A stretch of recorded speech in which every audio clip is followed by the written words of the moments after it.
A lot of the folks in aesthetics aren't trained in business. They don't really have that background. We're calling people up and say, hey, we'd love to get some information on what your margins are. And they don't have any idea what their margins are. And it's not because they don't want to, they're doctors. Meet Alex Tiersch, CEO of AmSpa. He's at the forefront of the medical spa industry, guiding practices through legal complexities and business growth. He's also a lawyer. Get ready for an insightful conversation. There's a lot of underlying legislation and regulation that's coming that we're seeing from other groups that we're going to have to deal with as an industry very soon. Some of these legislators and regulators, they have no clue what we're doing. No. They're just making decisions on the fly. We have to get together on this and fast. What we like to do, though, is we want to make sure that people are armed with the information that they need. Alex, as an attorney, compliance, every state is completely different. You're dealing with different regulatory boards. That's got to be very complex. It is. Well, I mean, and that's honestly...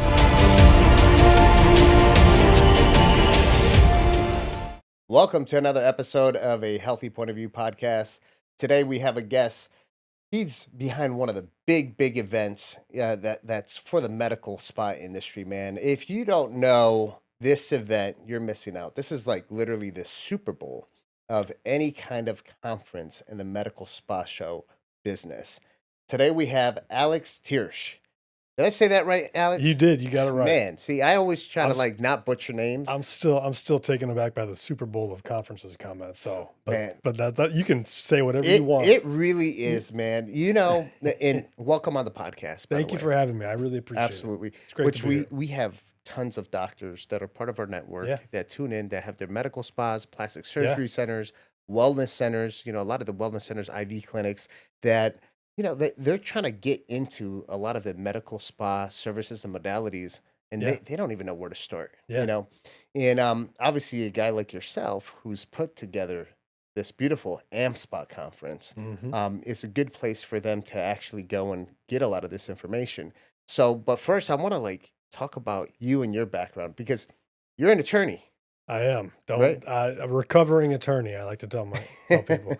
So it is. I'm a lawyer by training. I still have my law license. I'm still a member of the law firm of Tejada, which is down in Texas, and they help us out with all of our compliance stuff. But practicing law is not something that I do anymore. It's 100% AmSpa, and then obviously I'm keeping abreast on what's going on in the legal world. But I, being a lawyer was fun, but not.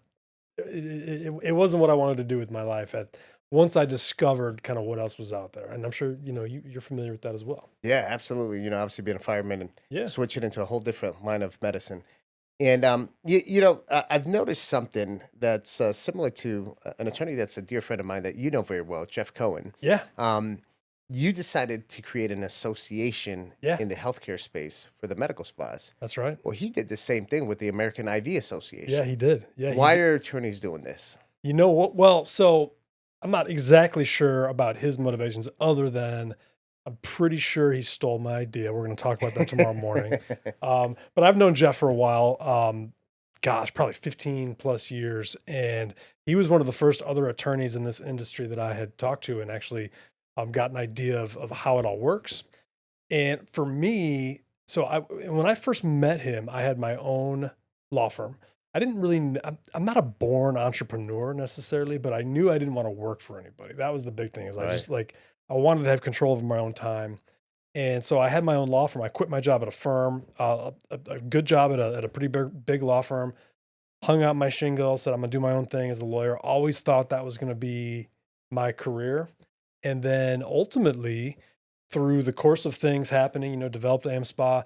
And I met Jeff down here when we were at a conference. I think can't exactly remember how we met, but my motivation for it was I wanted AmSpa, the association, to be selfishly at the time. It was a kind of a way to market and provide resources for aspiring medical spas so they could get the information they needed. And if they needed legal help, I'd be happy to help them then.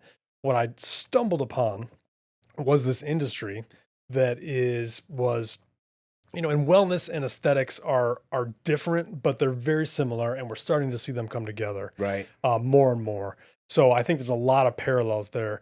But for me, it was, okay, what can I do to provide resources and help to these folks in this industry, which I was fascinated by medical spas. They were making money hand over fist. They were also growing very quickly, and they were very passionate about what they did.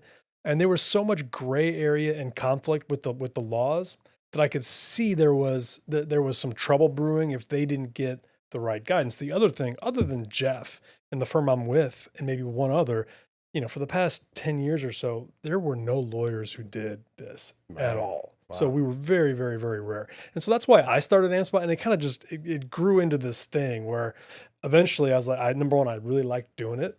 I liked the people. I liked going to the events. I liked building the resources. But more than that, it was, this is something that I think if I put my full time into, I could really grow and make a difference on. So that's how it started. It's not what I had anticipated. I thought I was going to be standing in court, you can't handle the truth. And now I'm talking about Botox and fillers and IVs with you good people. So it's amazing though, man. It's, Steve Jobs said you can only connect the dots looking backwards, never forward. That's true. And that's now you so see true. It. So what year was it when you started the AmSpa?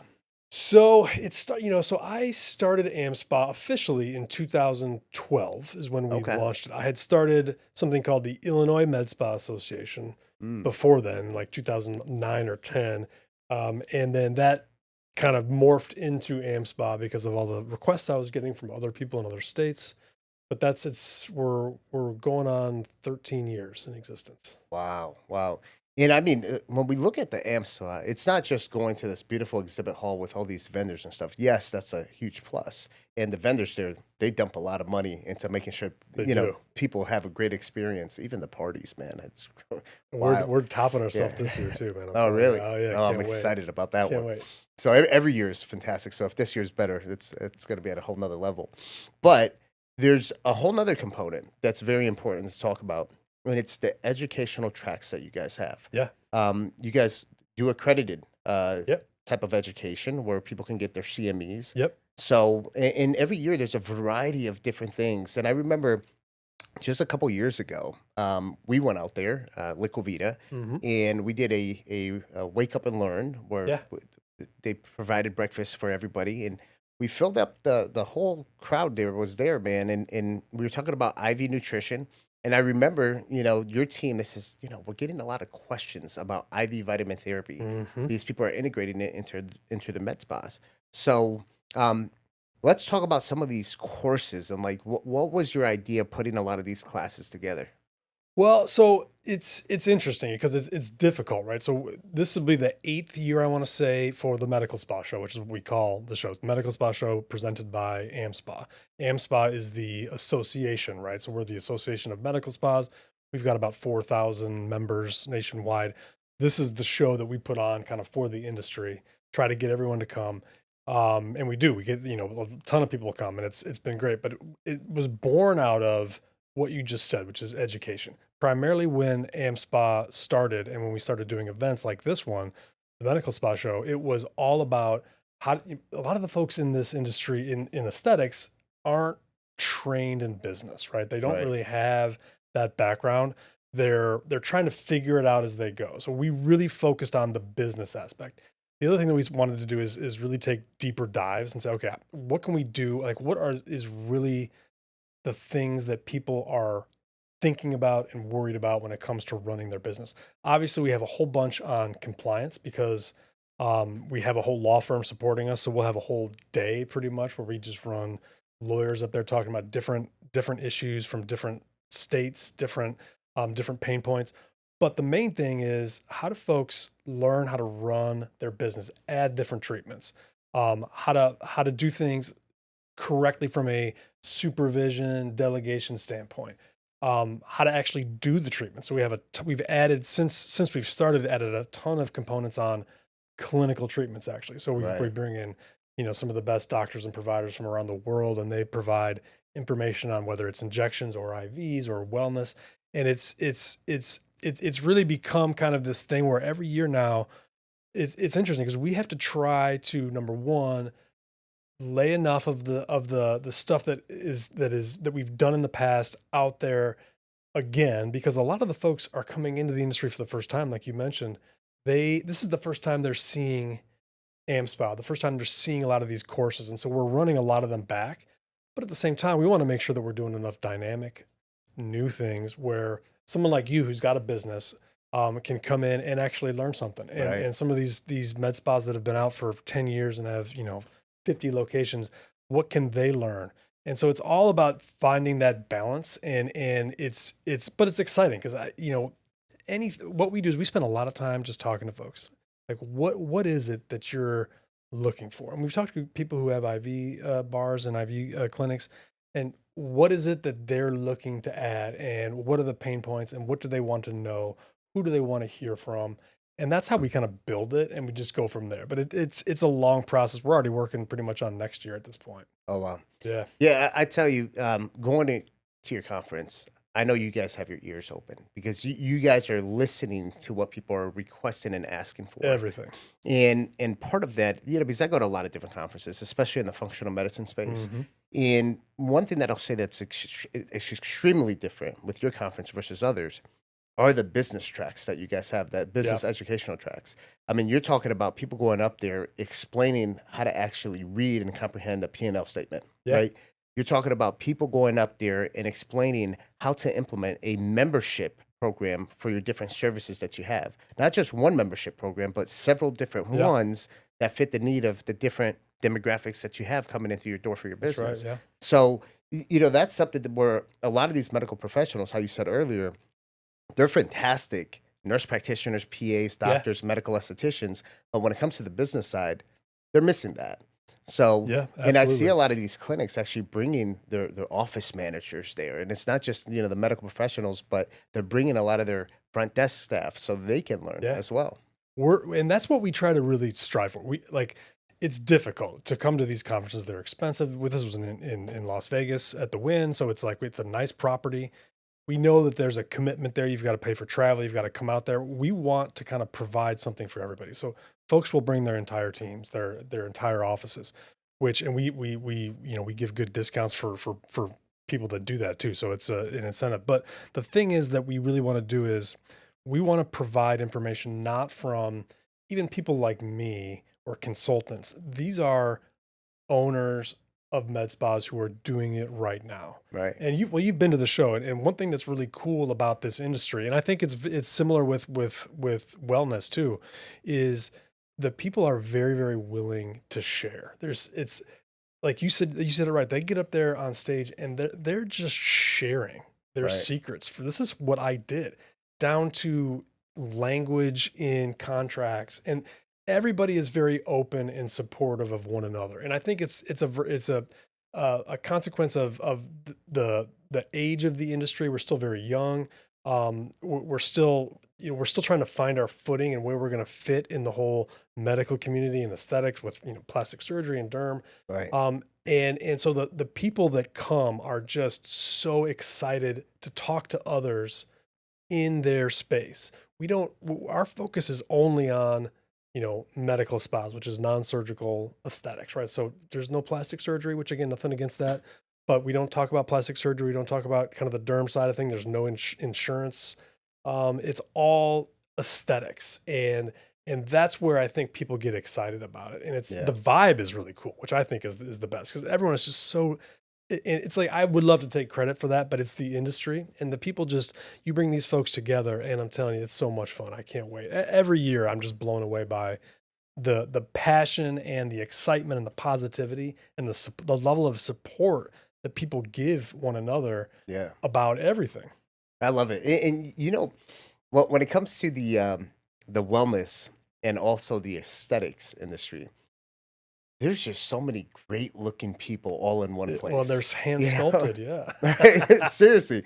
So when you're bringing them both, and I love the fact that you're really integrating more of the wellness stuff, because people are asking about it. And not only that, but then you have a lot of doctors that are pushing more of understanding your patient from the cellular level, like Dr. Shino Bay. I had him here on the podcast, and one of his big things is functional aesthetic medicine. Absolutely. Where he's taking a deeper dive into someone's actual cellular health, right? Seeing what kind of micronutrients deficiencies they have that's causing them to have the saggy skin, or, the issue with other parts of their for aesthetics, weight loss, etc. Yeah. So, integrating both, now you're able to target the issue from inside and Yeah, outside. it makes sense, right? I mean, Right. it's all connected, and there's only so much you can do from the aesthetic side without getting involved in wellness from the inside out. And that is the trend that we have seen over and over again in our business, is that a lot of people are doing that. And they're starting Right. to say,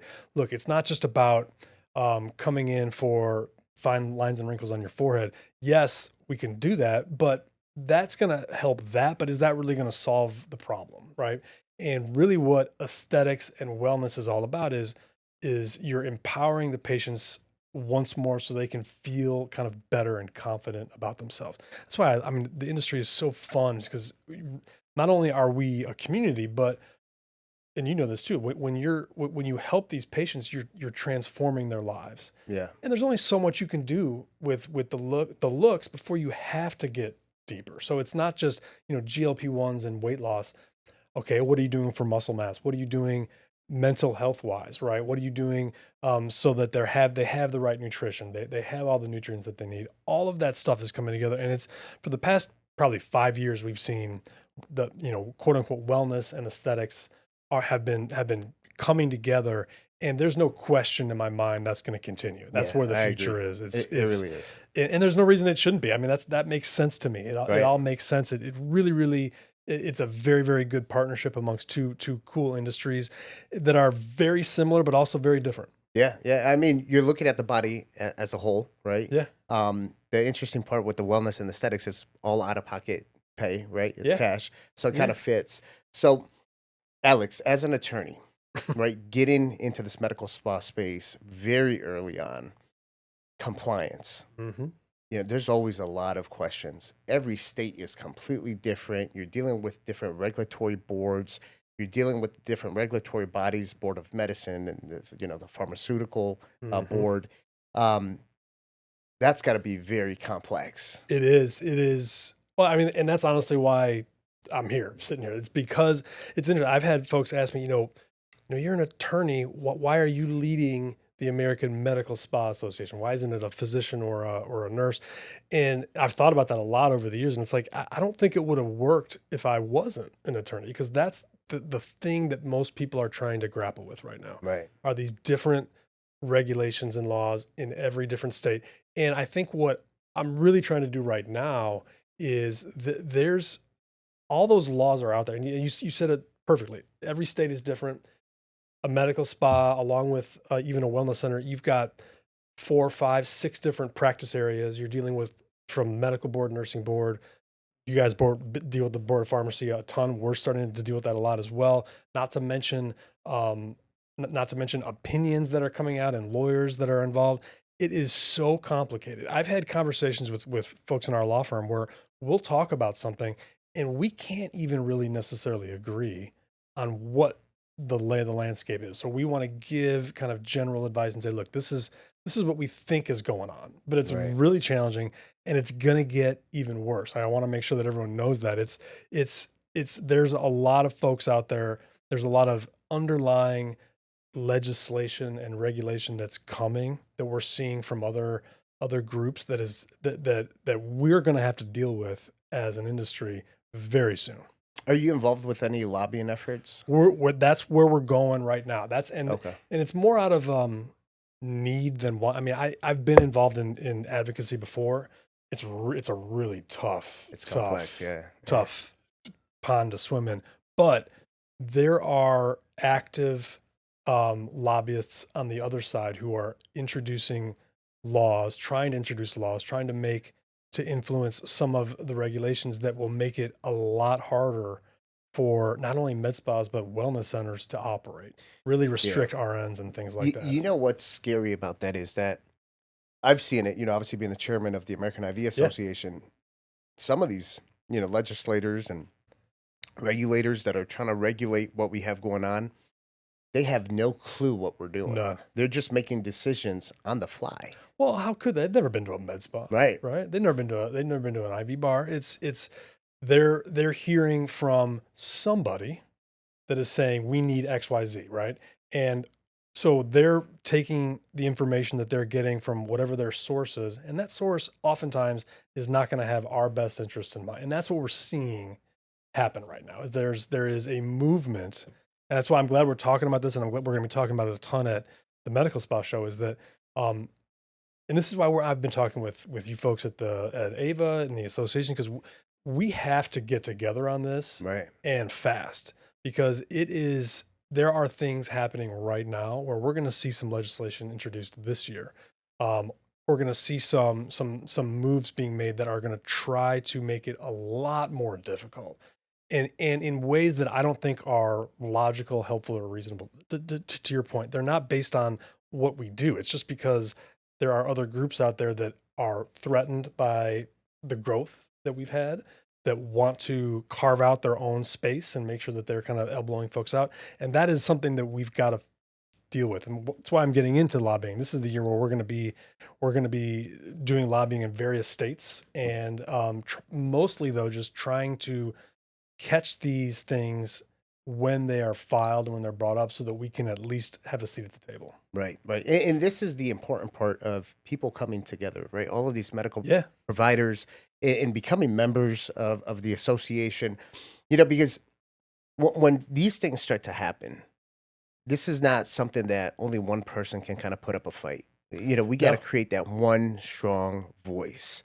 And the only way for people to kind of stay in the know is making sure that they're on the newsletter, they're on the, you know, following the social media page, they're coming to these conferences, listening to what's going on, because it will get to a point where people have to show up, you Yeah. know, in large groups.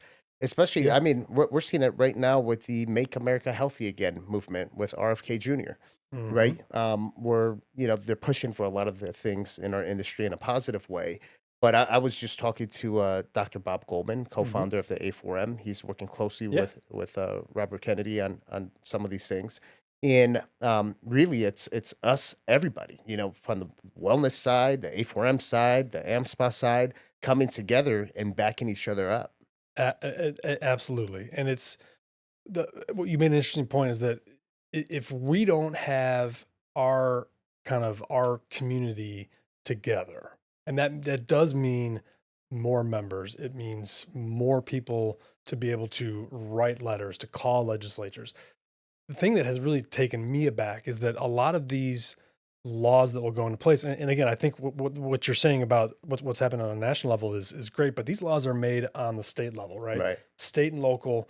And if a group, whether it's a dermatology group or it's a group of some other licensee that wants to make something happen, if they're funded, they can make it happen very, very quietly behind the scenes. And before you even realize what's going on, there's momentum, and now you're fighting from behind. Wow. And that's really, and I've seen it happen. It's happened in states like Michigan. It's happened in states like Rhode Island. There's been many kind of attempts in states like Texas and even Florida, and a ton of places. And if we're not able to catch those things as they develop, and then as a group, as a united front, say, look, this is what we stand for, right? We're not just, we're not places that are trying to make a buck and to build a huge industry so that we all get lots of money and expand. This is about medicine, making people feel better, healthcare with qualified providers who are doing things for the right reasons, that are committed to the patient safety and to all those things. And that's the truth of it.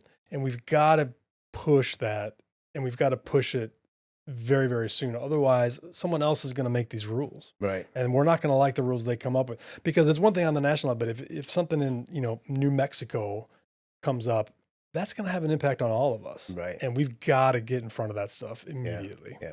It's almost like every state needs its own little chapter of the They association. do. Right? And that's what we've started Yeah. doing. And that's the thing, is all the lobbying is on the ground. So we've got to have lobbyists in all 50 states.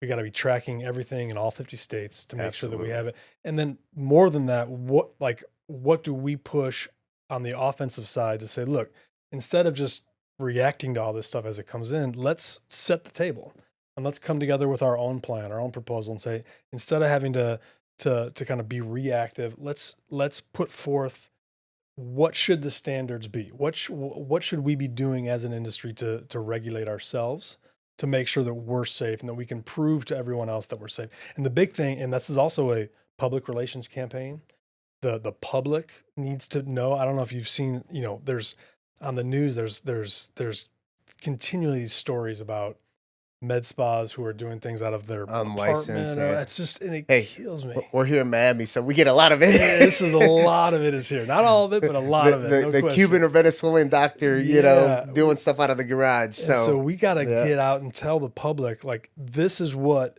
a safe practice looks like. Right. Here's the questions you should ask. Here's the things you should look for.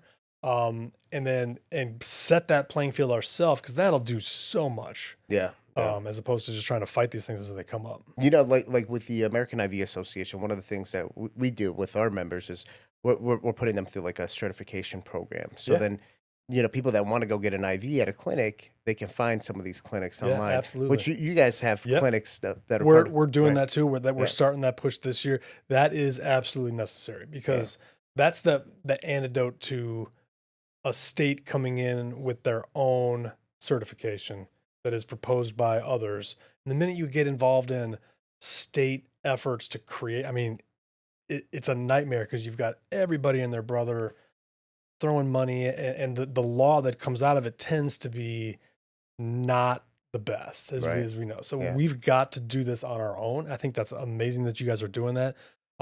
There's room for that in our space as well, and we're certainly going to be pushing for that this year as well.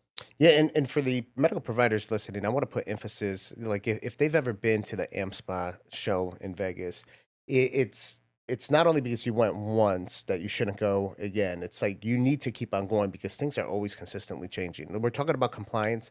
Like when it comes to these different laws and rules and the different regulations, they're consistently changing. Yeah. Right. There's always new products and services coming out. So it's important to show up, get your CMEs, right? Yeah, All your CEUs, and then get up to date with things. Yeah, I appreciate that. So everyone has it on their calendar, April 11th through 14th, the Win. It's called the Medical Spa Show. You can either go to medicalspashow.com or go to the American Med Spa Association website. We got tons of information on it. But this is the landscape that we're playing at. Number one, it's not defined really to begin with, because you've got so many different areas coming together, from plastic surgery to facial plastic surgery, dentists, dermatologists, cosmetic dermatologists, all of the wellness, the A4M folks who are doing all of that functional wellness. All of them we're all figuring out what the playing field is. Right. So it's not been defined. And then every year things change, because there's new treatments, there's new developments as far as whether it's public relations or bad outcomes or good outcomes. There's new devices that come up. There's things get cheaper, things get more expensive. And all of that is kind of boiling in this pot. Yeah. And we don't have all the answers necessarily, but what we do is we provide the forum and the basics. Say this is the pond that we're swimming in, and you've now got 2,000 people from practices around the country, from the biggest med spas to your group to most of them that are one location, one owner. And let's talk about this and exchange and find out what they're saying on the ground. Like, what are the board investigators saying when they investigate? Right. And that's happening. So let's share this information and develop kind of a collective mindset. We're listening, like you said. All I do is spend half my time talking to people and saying, what else can we do? What else can we do? And then let's make sure that everybody knows what's going on, so we can thrive and survive. Yeah, and there's even other things like, I know with us having these wellness centers and med spas throughout the nation, our locations in New Jersey, a registered nurse can inject Botox and fillers. Right. Here in Florida, for many years, that wasn't the case. But, the nursing community got together and they went to Tallahassee. Yeah. Right. But if they didn't actually get together, which, obviously in Florida, there's a lot of med spas in Florida. Yep. So a lot of the registered nurses were getting together and says, hey, if these other states can do it, why can't we? Why can't we work on their medical director at the location and inject the neurotoxins, inject the fillers? And Yep. it passed. Yeah. The bill passed, and now these med spas actively can have registered nurses here in Florida. Yeah. So that just shows like when people come together, and you can make a certain movement to make certain Yeah. changes in a positive way too. Well, and what's interesting about that, the story in Florida, which was it's just there's a kind of a convoluted background to that. But to me, I think the lesson is yes, we can get things changed, but why was that law in place in the first place? And it Right. wasn't even a law. It was competing opinions from the nursing board and the medical board, and it didn't make any sense, right? And there's other states that have very similar things where the folks who are writing the opinions and doing the investigations and prosecuting physicians and RNs are doing it in a way that just does not make any sense in terms of medicine, in terms of oversight, and it can happen. And if that happens, then and all of a sudden in Florida for a while there were RNs we didn't know what to tell RNs. It's like Yeah, that's yeah, crazy. you can like because yes, that was a rule, but there wasn't a whole lot of enforcement. Right. But there was some enforcement, and that's not fair because now you've got people trying to play on different playing fields, and it's not competitive, and it's not right. So Yeah. I agree. That's why we're here. Yeah. Yeah. Alex, let's talk about this, man, because I know you see a lot of this. Some states allow the corporate practice of medicine. Mm-hmm. That's a whole nother monster of its own, right? It You is. have the guys with the business hats that are going in there, that are owning the clinics, and then you have other states where it has to be physician owned. So, Mhm. what have you seen with that in Yeah. with regulatory stuff, compliance and everything else? No, it's a good question. So the corporate practice of medicine is a legal doctrine that most states have, but not all states, that basically says only physicians or physician-owned companies can practice medicine. And the idea is they don't want greedy corporate boards who are only concerned about profit making healthcare decisions, right? Right. So for instance, it shouldn't be a thrust for bottom line growth that causes you to sell more IV therapy of a certain type. It should be what is good for the patient, right? Of course. So that's where it comes out. But it's also very conflicting because healthcare nowadays is big money. It's private industry. There's so much growth, not just in med spas, but in all levels of healthcare. So the core practice of medicine, we're starting to see it be addressed, meaning states are starting to say, okay, what are we going to do with this? Because number one, the underlying premise, we want to make sure that we preserve. We don't want profit driving healthcare. We don't want doctors pushing things. And there was when I first started in 2010, there was a few larger med spa chains that are no longer in existence, and they would literally have salespeople really hard selling Wow. fillers, right? Wow. Do more, do more, do more, and it's because they're trying to generate money. Interestingly, though, what we're also seeing at the same time is that while we're doing a little bit of drawback on that, we're seeing private equity and investment come in with billions and billions of dollars. Yeah. And that's very much antithetical to the idea of the core practice of medicine because private equity companies are not doctors, but they own everything in healthcare right now. Yeah. And so they're coming in and they're buying things up. So really, although it's an issue, there's ways around it and there's ways through it, but it's something that we're going to have to deal with. The idea of corporate control over healthcare organizations. What does that mean? Does that help patients, or does that hurt patients? Right. And you can make arguments for both. Yeah, I could see that. And you kind of led into where I was going next with the private equities because, Yeah. At the AmSpa, at the conference, Mhm. at least last year, you guys had a whole team there We do, yeah. they invest, they acquire, they specialize in mergers and acquisitions. They're doing roll-ups of a lot of Yeah. these different companies, So a lot of many of these med spas that are single med spa businesses, even to like 5 to 10 locations. Yep. So let's talk about that. It's bonkers. I mean, it really is. It's been frothy is the term they like to use for a number of years. what we like to do though is we want to make sure that people are armed with the information that they need, right? Right. Because the fact of the matter is, if you're a med spa or if you're own a wellness center, whether it's IV or other, chances are you've been contacted by a private equity group. Yeah. Or an investment All banker, the time. right? They're out there, and so what can we do to, number one, arm the owners with the information that they need so they can ask the right questions? Because it doesn't always end well when you sell. You might get a check, but it doesn't always end well. I know a lot of folks who aren't happy with their transaction. So what can we arm the consumer with so that they know what questions to ask? But then also, let's try at least to control the process so that we can bring the right groups who, yes, they want to buy med spas and roll things up, but let's make sure they're being transparent with what they're saying. Let's make sure they're the right kind of people as best we can, right? So we're trying to facilitate this, and we're seeing this in plastic surgery and dermatology as well.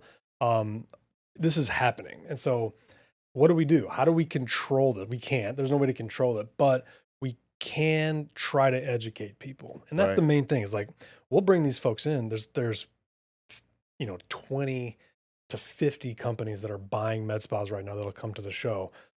We try to make sure they're identified so that they're not being sneaky about it. And then most importantly, we want to educate the business owners so that they know these are the folks that you should be talking to. Here's the questions you've got to ask. Here's the good, the bad, the ugly. It's not always what it cracked up to be, but it can be amazing. Yeah. And only if you're educated, though. And I think this is something that when you talk about medical providers and having their med spas, or even the people the entrepreneurs that are doing the corporate practice of medicine, if you will, these are things they have to think about, right? Because you have to start thinking about, number one, what legacy you're going to leave behind, but your exit strategy, because at some point you have to exit. You're not going to work until the day you die. I mean, some people might, but it is. It's what's interesting about aesthetics too, and I think wellness is the same, is that you have the ability to build a brand too. Right. And so you have the ability to exit in a way that most physicians who own their own private practices can't do. If you're a physician, let's say if you're a plastic surgeon or any kind of a surgeon, your hands, your mind, that's the product that you're selling. And at some point you're going to get older. Unless you're duplicating yourself with other physicians beneath you, it's going to be tough to sell that. You can do it, but it's tougher because you're selling yourself and you're no longer going to be doing it. So for what we've seen now with aesthetics, though, is you can build an experience, right? A brand, just like Liquivita is doing, just like all the big med spa chains are doing. It's like they're building a brand that is not just a single provider. It is a way of doing business. It's a feeling and experience. And if you do that, you can get acquired. And not only is it, okay, what am I going to do when I can't be doing this my whole life, but at some point you got to start thinking, like, if I wind this down and I'm no longer going to own a med spa and be a provider, if I'm no longer going to be doing the things as a physician, who am I going to put this in the hands of? Right. Because you've built this thing, right? This reputation and this model that patients come to. Who are you going to sell it to, or are you going to give it to so that it's taken care of? It fulfills the values that you want to fulfill. It continues to do the things you want to do. It's a very, very difficult conversation to have. Man, so much information for these med spa owners to really know. Heads are spinning. One of the things that you guys also have in place, which I get it every year, is the industry report that you guys put out. Yeah. And to actually put an industry report together, it's not something easy to do, right? There's a lot of data that has to be collected, especially with a lot of these new services, modalities, the wellness side. I've seen the industry report change to start including a lot of the wellness stuff as well too. Sure. So what got you guys to get into the whole industry report? Yeah, everything that I did with the association and with the event has really been to try to be more practical, right, and more like filling a need. I didn't want to just be the same old thing, right? And what I've seen with a lot of these reports that come out, they'll say, oh, here's the number of treatments that are being done. Here's, some basic information. What we wanted to do is capture the industry. How much are people making? What are they charging? What's the revenue streams? Right. Where's the money coming from? What are the margins? What are the compliance issues? What are the business issues that we're having? Staffing. What are you paying people? Right. What, what's the market like in different regions? Where are people like, what are the services that you're adding that are making money versus not making money? What are your patients asking for? Right. All of these things are very difficult to come by, especially in my industry where a lot of folks don't know their business KPIs, right? So we're calling people up and say, hey, we'd love to get some information on if you have a second, for what your margins are. And they don't have any idea what their margins are, right? They don't know. And it's not because they don't want to, they're kind of just, they're doctors, right? Yeah. They're providers. They want to treat patients. They don't want to do all that stuff. So it's a difficult report to put forward, but I love it. It's the data aspect. And what we're doing now is we're getting information from a lot of other sources. So what can we get from our partners that can provide us with information that we don't have or that we have difficulty getting, and then putting it all together into a bigger report where we can really talk about what the industry is doing, and where they're going. I love it. Every year I look forward to it. It's a big pain in the ass, though, to be honest.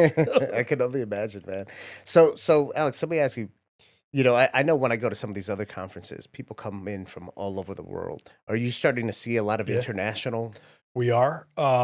We are. We get a lot of requests to do things in other countries, and I'm like, I would love to, but it's like we're still trying to get our hands on the United States at this point. And the environment here is crazy, but yes, absolutely. We're seeing South America, Canada are big ones, Mexico, obviously, Australia. We're starting to see Australia. I keep on getting hit up from Australia nonstop. The industry in Australia is very it's more mature, so they've been around longer, and so we're starting to see a lot of the bigger players who've been doing it for a long time starting to come into America, Europe, obviously, which is kind of all over the place. It's and what we haven't seen a lot of yet is Asia and like the Middle East, where those markets for medical aesthetics are massive. And so I know there's just a conference. They're developing a lot of the technology in Asia. I'd tell you that for sure. It is. And it's like we're behind, but it's coming, right? It's coming. Right. So what do we, trust me, I think about that all the time. What do we do? How do we do AmSpa Asia? I don't know. I want to, though. That's what we're going to, that's what we're after. Interesting. So for people that are not anywhere close by, that some of the other things throughout the year that you guys have are a lot of online tracks that people can watch and buy a membership and go in there and get yourself educated. Yeah. So I know we participate in that with Liquivita. We have a lot of our office managers that go in there, listen to a lot of the different talks and whatnot. Yeah. So we're a full service membership organization that. Our main thrust, what's interesting is that we get so wrapped up in putting on our big conference, the Medical Spa Show. It takes, we're not a big company, so it takes all of us.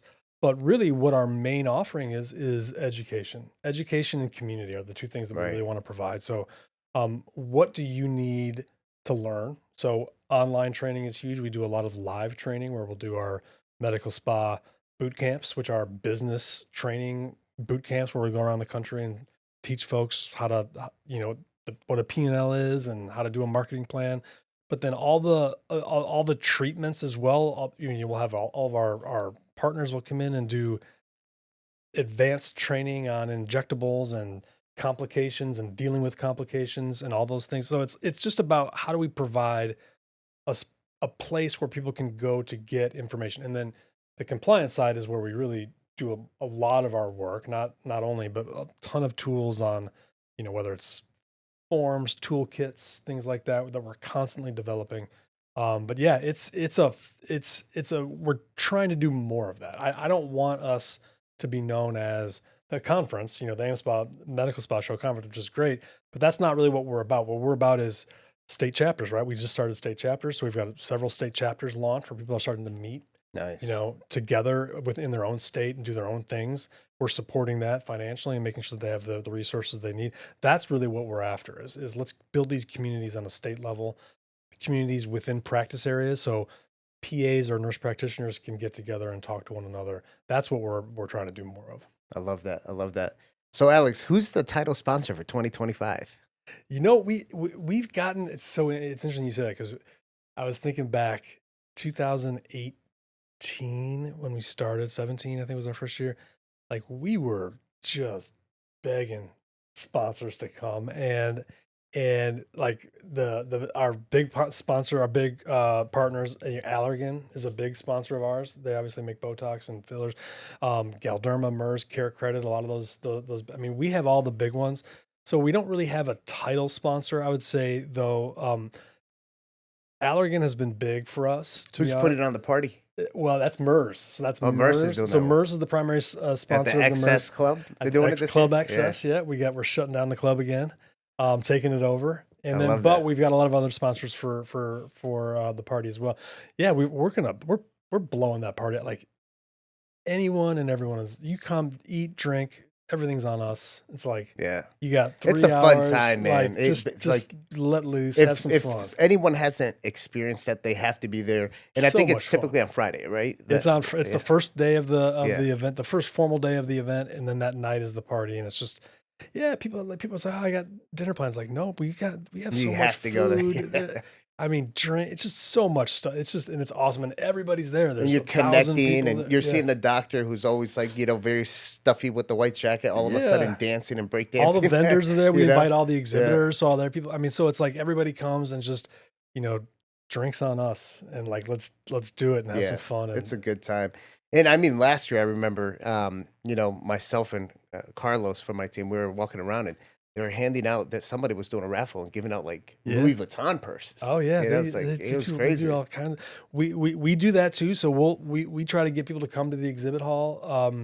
The exhibit hall is awesome. I mean, people. This is our biggest exhibit hall yet. We expanded every year. Really? We expanded again this year. We're already sold out, and have been sold out now for a couple weeks. So, but yeah, they give away freaking everything: Louis Vuittons, Gucci bags. Like we always give away like at least 1 or 2 full all expenses paid trips to the medical spa show next year, where we'll fly you out to, and you can stay in a suite at the Wynn, which is awesome. So, it's not just meant to be get your CMEs, come to education. It's meant to be a celebration and a way for folks to connect. Right. That's the whole thing. Is this is a community. What do you do with the community? Yes, we're serious. We're business people, we're practitioners, we're providers. We like to learn, and we want to have fun and be a part of a community too. Yeah. And you guys are doing it, man, and you guys are getting involved. I see the involvement that you've committed to work with the association, with the American IV Association. Yeah. So all of the listeners right now that are part of the association, this is a good conference to go to. Specifically, especially if you want to add new things to your practice. You're going to learn how to actually manage your financials, learn how to actually make memberships, all of that good stuff, man. Well, I mean, you're either you're focusing on wellness, nutrition, IV, whatever that is. You want to do more with aesthetics. This is where you learn, right? So we're providing a lot of that information. A4M you mentioned, and some of those other, like, those are totally catered towards towards wellness and functional medicine. Right. We're more focused on aesthetics, but there's no question that they're merging. So we're getting into very much, medical weight loss, IV therapy, GLP-1s obviously is a big one. Right. All of the functional medicine, which is where it's going. We would be remiss if we didn't get involved in that. And so we're starting to put as much of that on as possible. We've had you guys involved. So we want to get the people who know what they're talking about on a high level, who are compliant and safe, to come in and teach. And so that's our goal. Absolutely. Alex, as we wrap up here, man, is there, obviously the AmSpa is not a one-man show. It's not. You are the CEO and founder. Are there any few people that you want to give a shout out to? Oh yeah, I mean my whole team. Like, I feel bad, especially at the medical spa show. I feel bad because I go there and I was like, "Oh, you put on such a great show." I was like, "Man, I didn't do anything." So Kathy Christensen, who's our CSO, she's basically helped build this with me. Mary Richter, who is our who runs and puts on the medical spa show itself, is in charge of all the logistics, and that is a big task.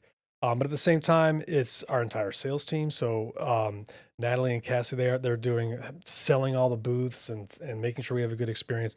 Our membership team, everybody is it's a full company. Like we all motivate. We move our entire headquarters out there for a week. But yeah, they I haven't really done much of it. I kind of feel guilty sometimes. It's like, man, this is You're leading the way though, man. it's You such are. a cool. You really They are. do it all. They make me Yeah. look good. So it's thanks to That's them. awesome, man. That's how my team is too. So, Alex, if people want to find you, where do they find you? Yeah, well, so me personally, feel free to email me, alex@americanmedspa.org. Americanmedspa.org is our website. And we're all over Instagram, which I think is like, I don't even know our Instagram because it's got an underscore in it, but we're easy to find.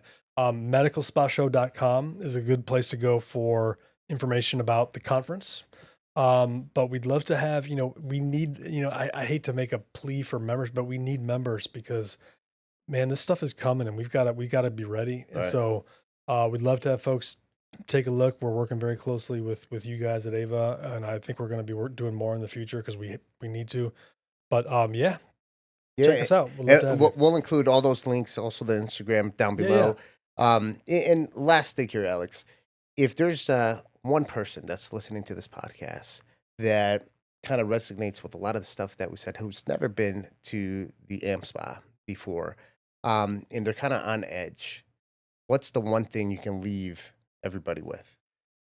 You know what I would say is like, you have to, until you've been to the medical spa show, I can understand why it would be intimidating. But if you are looking to either be a part of the industry or you're part of the industry, I urge you to come because the vibe and the energy and the positivity, the sharing there is no reason to be intimidated. Everybody is, you can walk up to the owner of a med spa that has 60 locations or has one location is doing 10 million, and they will sit down with you and talk with you for as long as you want.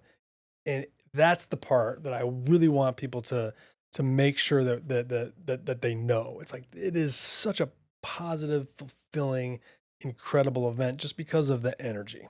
Absolutely. And you can't, how do you describe energy, right? You just got to feel it. You got to feel it, man. It's like they're vibrating at this high frequency and you just feel it. It is. And it's just, it's so positive, man. Yeah, And there's no competition. They're not stabbing each other in the back. No one's trying to put anyone else down. It's just, it's all supportive. And so anything you want to know about med spas, I'm telling you, you can find it there. Yeah. We're here to win together, man. Love it. Awesome. Appreciate you having me. And April 11th through 14th. Otherwise, just check out our association. We'd love to have you. Awesome. Alex, it was a pleasure, man. Appreciate you. Appreciate all you do. You've been doing a great job too. So thank you. There you go. Another episode of a Healthy Point of View podcast. That was Alex with the AmSpa. All right. You got to make sure you get your ticket. You got to go to this thing. I will be there. I'll be there with the team, our doctors that you've already seen us speaking on stage all over the place. And this is a good opportunity to come connect with me. Let's get some content. Let's chop it up. Let's talk about how to scale your business. So make sure you tune in, get there, get your flight. If you don't like flying on airplanes, ride your bicycle there or something. I don't know. But check out all the links down below. Share this, like it, comment, do all of that good stuff. And we'll see you for the next one.